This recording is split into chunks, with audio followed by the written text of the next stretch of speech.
आज मुझे नहीं एक नया रेसिपी।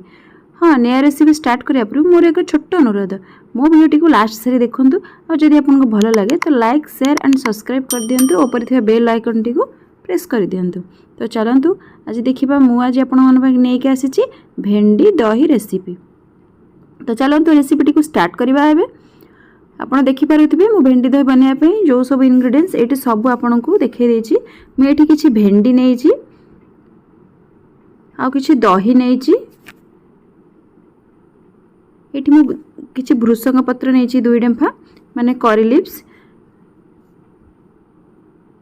एठी किछि चाट मसाला नहीं एठी स्वाद अनुसार किछि लूण पकेबे आपण लूण किछि नेबे।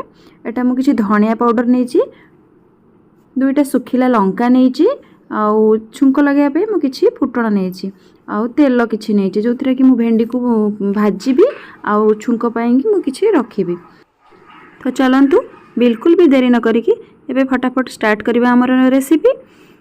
मुझे ठीक फास्ट भेंडी को भल भाव में धोई नहीं तापर मुझे एबे छोट छोट करी काटी नेबी।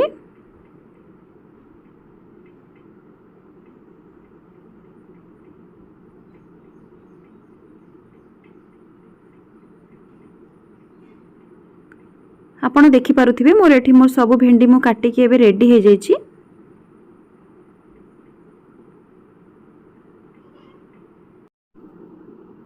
सेपटे मु गैस को ऑन कर नहीं गैस रे एक कड़ाई मु बसई देछि तापर किछि कड़ाई रे तेल देछि तापर भेंडी को सिठी ऐड कर नहीं भेंडी की हल्का मु भाजी नहीं भाजी नेला परे ताको मु घोड़े देछि। हल्का भेंडी भाजी हो गला परे देखो तो ये भेंडी हल्का भाजी गला परे मु सेतरे किछि लूण देबी कारण भेंडी को मु हल्का सिजिया पई सेठी देबी।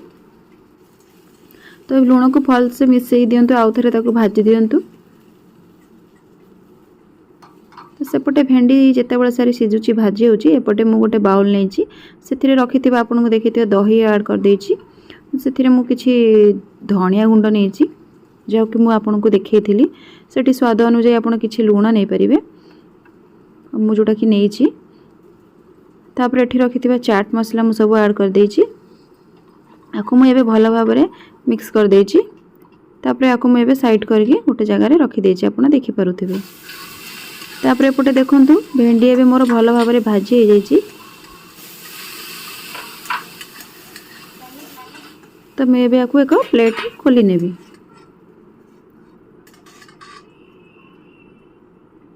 देखि पारुथिबे भेंडी मोर भल भाव में हो जाइछि। तो सेही कड़ाई रे मु किछि तेल नेबी अब रखिथिबा फुटण को सेठी ऐड कर देबी। सुखिला लंका भी सेठी ऐड कर देबी।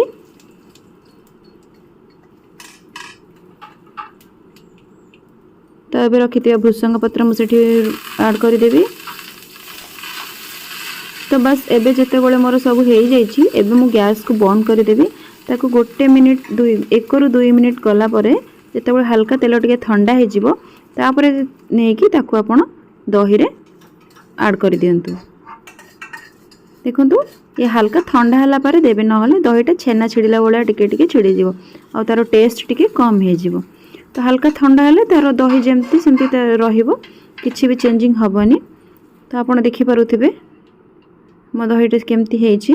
तो हल्का जो आपण छुंक लगेबे छुंक को गैस बंद कर देबे ठंडा हेला परे तापर नेबे। मीठी भाजी के रखिथिबे भेंडी के एबे नै जाइछि। तो आको एबे मु भल भाबरे सब जिंस मिक्स करि नेछि। तो एठी आपण देखि पारुथिबे बहुत अति कम समय रे हमर एठी रेडी हे गला दही भेंडी रेसिपी। और बहुत आपड़ विश्वास करूँ बहुत ही टेस्टी मते तो बहुत भल लगे। तो आप देखूँ आपड़ भी थे एमती बनातु खातु और मो संगे शेयर करूँ। जदि भल लगे मो रेसिपी ताहले प्लीज़ लाइक कर दिंतु कमेंट कर दिंतु और जदि भल लगे ताहले सब्सक्राइब कर दिंतु और शेयर कर दिंतु। रहिली नमस्कार जय जगन्नाथ।